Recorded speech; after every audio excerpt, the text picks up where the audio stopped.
All right, testing, 1, 2, 3. This is the second recording because I was recording the first time, and the sun was creeping around the building, and I could tell that it was going just directly into the camera. So we're kind of racing against the camera here. Why am I out here? We're in beautiful downtown San Bernardino, and just a little bit of trivia. Not that you care, but I'm the one teaching, so I can tell you this. Behind me, off to my left, which would be your right, are the remains, the rubble piles from what used to be the Central City Mall. Later on, it was called the Carousel Mall. And obviously, it's been knocked down now, condemned and knocked down. But I spent so much of my childhood at that mall, and so it's kind of crazy to be here and to see it all knocked down. That is, in that mall, when I was a little boy, is where I got from what I can remember, my first pair of cowboy boots. My parents took me in there. There was a Western store in there. Went in there and bought some cowboy boots. So exciting. But spent so much of my growing up years there, my teen years, of course, teens at the mall, and got in a little bit of trouble at that mall too. But it's just so much of my childhood there. So it's so strange to see it knocked down. But there it is. And there actually was a music video filmed there while it was already closed. So, a little bit of, celebrity going on there. Not really. But anyways, and then off to my right, I can't show you right now, obviously, but we've got a bus stop over here, some more beautiful graffiti, and maybe one of these other lessons or studies, I'll show you that stuff. But we are in Leviticus 24. This is the second study in the Lost Leviticus tapes. That's what I called it.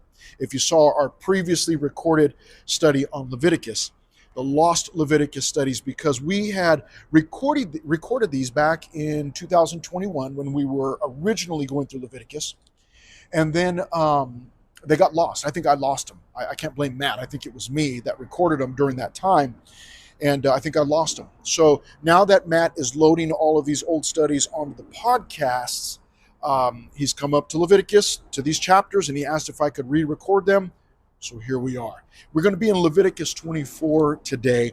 And I broke it up into two. I've got two main divisions. Verses 1 to 9, I titled Provisions for the Tabernacle. And then in verse 10, down to the bottom, I titled it Penalties. So provisions for the tabernacle, and then penalties. And that's because we all know that alliterations are so sweet. Right? Let's get into the first section, which is provisions for the tabernacle. And these really are two different sections here in the same chapter, but that's not a problem. We can handle it. Now, provisions for the tabernacle. So verses 1 to 4, first subpoints, if you're a note taker, I titled verses 1 to 4, lamps. This is care for the lamps. Verse 1 says, Then the Lord spoke to Moses, saying, Command the children of Israel that they bring to you pure oil of pressed olives for the light. That's oil to put in the lamps to burn. Now, I told you at the end of our last recording, I've been saying it all through Leviticus, and that is that we have to worship God the way that He describes and prescribes for us. It's not up to us to decide how we worship God. He decides that. And so here He's being very specific.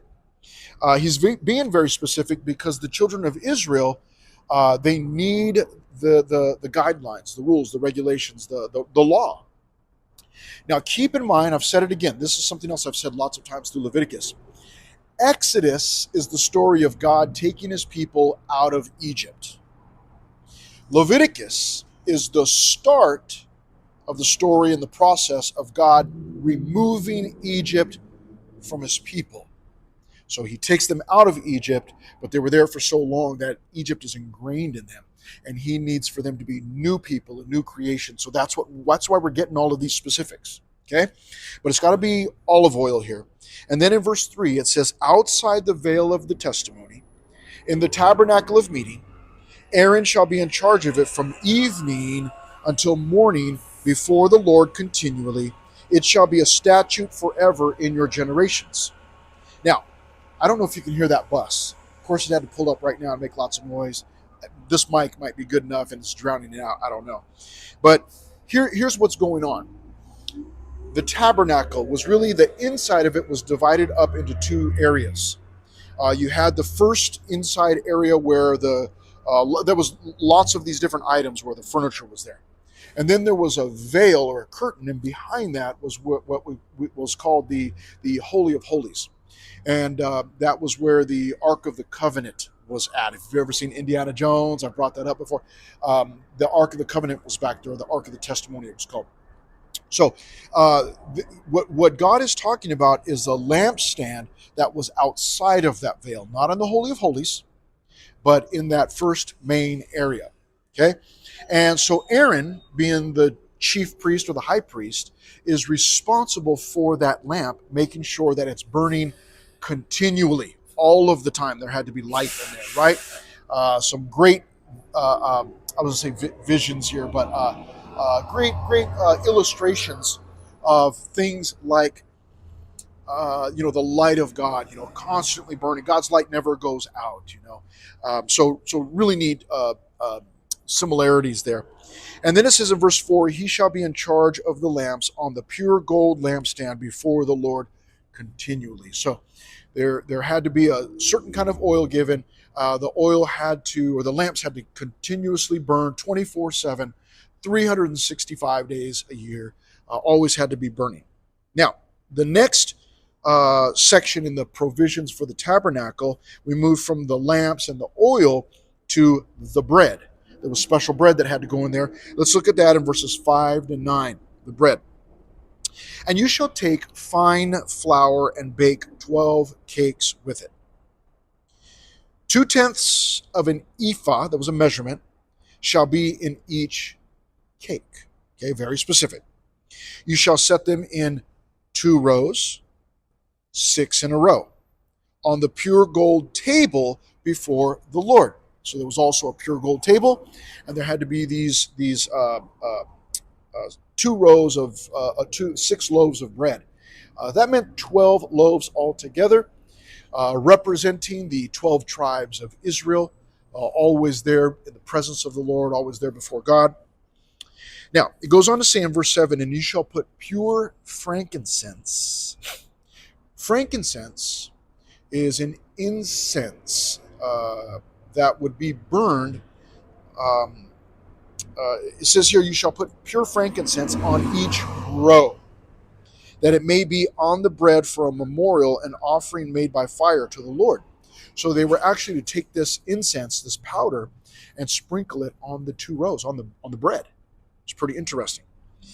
And then in verse 8, every Sabbath he shall set it in order before the Lord continually. So that's referring to Aaron, the priest. So every Sabbath, every Saturday, Friday night into Saturday, and we can argue about when it really began and all that, whatever. The end of every week, basically, they were to. Says here in verse 8 that every Sabbath he shall set it in order before the Lord continually, being taken from the children of Israel by an everlasting covenant. So that meant that the bread had to be changed out weekly. Okay, every week. Couldn't just leave it in there to get moldy, for 3 months or whatever. It had to be changed out every week. Verse 9, and it shall be for Aaron and his sons, and they shall eat it in a holy place, for it is most holy to him, from the offerings of the Lord made by fire, by a perpetual statute. So interesting that bread had to be changed out every week. What do they do with it? They throw it away? No. In fact, Aaron and his sons were allowed to eat that bread. And in fact, here it says that they shall eat it in a holy place. It sounds like that was required. They had to do that. For it is most holy to him. So it was a holy bread. Now, what made it holy? It's a great question, I think. What made it holy? Was it the fact that they sprinkled the frankincense on it? Was it because the priest handled it? It was because God decided and declared it holy. It wasn't holy because Aaron decided it. It wasn't holy because the sons decided it. It wasn't holy because Moses decided. None of them decided that. It was holy because God said it was holy. Now, that's a wonderful lesson there, and I don't want to take too much time, but let me mention it. What God declares holy, that's what's holy. We do not declare ourselves holy. God declares us holy. And in the New Testament, we learn that by believing in Jesus, placing our faith in Jesus, that we receive righteousness, that we are declared righteous. Now, we may not necessarily be righteous practically. God is sanctifying us and making us righteous, but there is a sense in which we're righteous because God declares us righteous. We're like that bread, really. There's nothing really special about it or holy in and of itself, but God declares it holy, thus it's holy. Can't argue with God, right? And so he tells them here, you're going to eat that bread. It's holy, and it's and it was as it says here, it is most holy to him from the offerings of the Lord made by fire, by a perpetual statute. Perpetual meaning that it goes on and on and on and on, doesn't end. Okay. Now, we've seen the provisions for the tabernacle. Let's move on to our second main division, which is the penalties. Penalties. What is this all about? Well, every society has to have rules, regulations, laws, and penalties for people who violate those rules or those laws or those regulations. You can't set up laws and then just allow everybody to break them. You've got to have some penalties. And that's the only way that society is going to function. That's the only way that your house is going to function. If there are no rules, I mean, that might sound great to us in one sense, like, oh, no rules, I can do whatever I want. But that means that everybody gets to do what they want. And if everybody gets to do what they want, you have lawlessness, chaos, anarchy. You've got to have some rules, right? If we're driving, I've used this lots of times, if we're driving out on the street and there are no laws, that means I can drive on whatever street I want, the side of the street I want. Well, if you're in the car with your parents, maybe I want to drive on their side of the street. And so I, going to go, head on collision because I wanted to do what I want. You've got to have rules. You've got to have regulations. You've got to have penalties. And, we live in California. We know what it looks like to have a lack of penalties or, a lawless society. We've got people stealing things all the time and harming one another because we've got a state that's soft on crime. So we see what happens when there is a lack of penalties. So God introduces penalties. Let's look at it from verse 10 all the way down to the bottom. But the first section in verses 10 to 16 deals with penalties for blaspheming the Lord, speaking against the Lord. Let's find out what happens. Verse 10, now the son of an Israelite woman, whose father was an Egyptian, went out among the children of Israel. And this Israelite woman's son and a man of Israel fought each other in the camp. The children of God were not perfect people, far from it. And here's a fight in the middle of camp. And the Israelite woman's son blasphemed the name of the Lord and cursed in the Bible, right?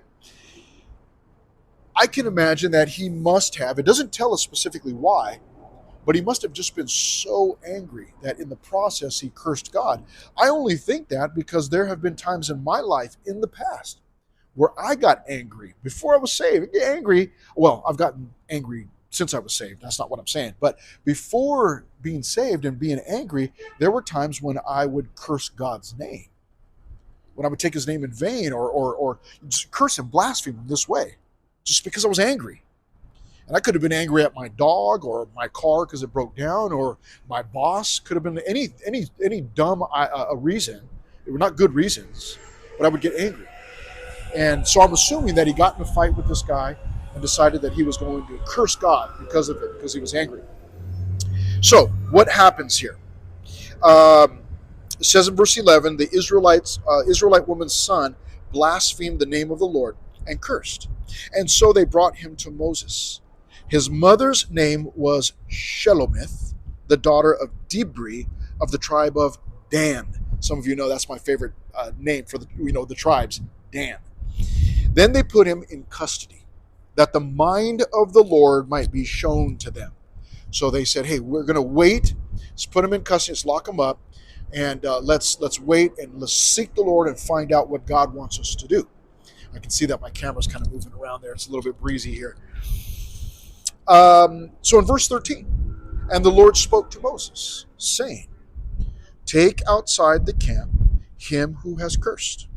Then let all who heard him lay their hands on his head, and let all the congregation stone him. Then you shall speak to the children of Israel, saying, whoever curses his God shall bear his sin. And whoever blasphemes the name of the Lord shall surely be put to death. All the congregation shall certainly stone him, the stranger as well as him who is born in the land. When he blasphemes the name of the Lord, he shall be put to death. So death penalty for blaspheming the Lord. Seems harsh. Seems to us like, man, why is God being so angry? He's setting up. He's setting the example. These are brand new laws. These are people who need, obviously, they need some regulation in their life. And God wants them to experience freedom, but they can't experience freedom and harm one another, violate one another, violate God. They can't do that. So he's giving them some rules, some regulations. It's starting to get breezy in this little breezeway here, and I'm really hoping that this is not picking up all the wind, because I'm almost done with my study, and that would be a really big bummer if I had to start all over again. But if I have to, we will. We'll see what happens. So it says in now beginning in verse 17. So we had penalties for blaspheming the Lord. Now in verses 17 to really verse 20. It goes on down to verse 22. You have various offenses. So penalties for various offenses. We're going to get back to this guy, what happened, but look at verse 17. Whoever kills any man shall surely be put to death. Death penalty, corporal punishment, capital punishment. That was established by God. Verse 18, whoever kills an animal shall make it good. Animal for animal. So if you kill an animal, you don't get killed for that, but you do have to replace the animal, same type of animal, same quality of animal that you killed. If a man, verse 19, if a man causes disfigurement of his neighbor, as he has done, so shall it be done to him. So if he harms his neighbor in some way, then harm is going to come to him in the same way as what God is saying. And then he says here in verse 20, fracture for fracture, eye for eye, tooth for tooth. That sounds familiar. As he has caused disfigurement of a man, so it shall be done to him. Now, you have probably heard that because in Matthew chapter 5, here's what Jesus said. You have heard that it was said, an eye for an eye and a tooth for a tooth. But I tell you not to resist an evil person. But whoever slaps you on your right cheek, turn the other to him also. If anyone wants to sue you and take away your tunic, let him have your cloak also. And whoever compels you to go 1 mile, go with him 2. Give to him who asks you, and from him who wants to borrow from you, do not turn away. Now, there's a couple of things going on. When God is speaking to Moses in the book of Leviticus that we're studying, that has to do with laws and rules and regulations for society, in order for society to function properly. When Jesus brings that up, he's not denying, he's not going against what God was establishing. He's talking about on a personal level. He says, if somebody violates you, as a Christian, don't retaliate and seek to go after them and want to take vengeance on them. He says, hey, respond to them in love, because what Jesus was doing is he was saying, hey, we're the kingdom of God, and we respond differently. And again, what God had first established had to do with the whole society. But what God is giving to Moses is these are, again, laws for society, for it to function properly. If somebody wanted to be forgiving, obviously that's a wonderful thing. But there had to be rules and laws and regulations. So hopefully you understand that Jesus wasn't going against what God the Father was establishing. He was talking about on a personal level. Okay? It goes on to say in verse 21, And whoever kills an animal shall restore it, but whoever kills a man shall be put to death. Now he simply repeats what he's already told them, but he's making it clear that animals and humans are not on the same level. That if somebody kills an animal, they need to replace that animal. But if they kill a man, they're going to lose their life. Understand? So God establishing animals were important. God liked animals. You see that throughout the scriptures. But what he was establishing there, making it clear that man and animals are not on the same level. I like dogs. I like birds. I like fish. I even like cats. I like animals. But I need to make sure that I understand that animals and people are not on the same level. People are far more important than animals. And many of us love our pets. Society, we really have gotten to a place where many people are obsessed with their pets. And listen, I've said this before, and I'm going to say it again right now. I understand that people are hard to get along with and oftentimes so hateful and hurtful. And you can have a pet who seemingly loves you unconditionally, right? They're just always happy to see you. We can get into a big argument, we can end up hating one another over this. I believe that animals are operating off of instinct. They don't fully understand, love or unconditional love or compassion and all of those things. They're working off of instinct. But they do seemingly love us unconditionally. And so it can be really easy to forsake people and to really focus on animals, our pets, and to the detriment of people. Understand that people are far more important than animals as far as God is concerned. And our first responsibility is to people, to love people and to love them unconditionally. And he's getting that point across here in these verses, which is incredible because he's talking about laws and he's talking about the death penalty. And yet still we see the compassion and the mercy of God, but also we see what God considers important and what God considers a little less important. So keep that in mind, you and I. Now, he goes on to say in verse 22, you shall have the same law for the stranger and for one from your own country. So same law applies to everybody. And then he says this in verse 22, for I am the Lord your God. I am the Lord your God. So he's making it clear, I'm establishing this. This isn't some Egyptian king doing this. This isn't one of the Canaanites. This isn't Moses establishing this. It isn't anyone else. It's not some other king, some other so-called God.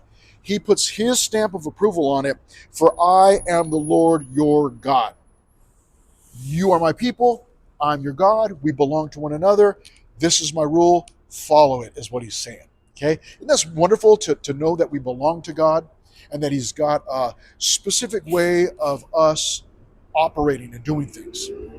Now, we've got one more verse.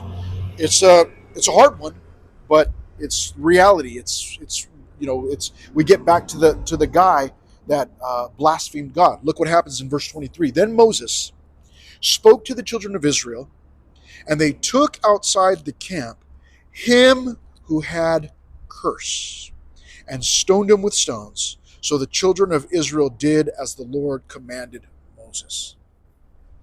Seems harsh. But understand that there had to be rules and laws. That's how a society is going to function. That's really how any body of people is going to function, whether it be employees or students. In a class, there has to be law and order. There's got to be. Can there be compassion and mercy? Yes, absolutely. But there's got to be some guidelines, or else people just do whatever they want. And again, there's chaos. So we see the goodness of God here in these verses. Yes, in that last half that was a harsh story, hard to swallow for some of us. But an example had to be laid out, and it was clear, and it was from God. So we know that it was just, that it was right, that it was righteous, that it was good, and we want that from God. All right? So I look forward to seeing you in the next study. Again, this was 24. We've got, I think, the second part of chapter 25, but I think I'm going to re-record all of chapter 25, and that'll just be a little bit nicer instead of cutting it into two. There's a reason why it was half. It doesn't really matter. I'll just re-record the whole thing. So God bless you guys, and I hope you're enjoying Leviticus. And thank you so much for watching on YouTube and on the podcasts and all of that. Just really, really appreciate you guys. So God bless you guys.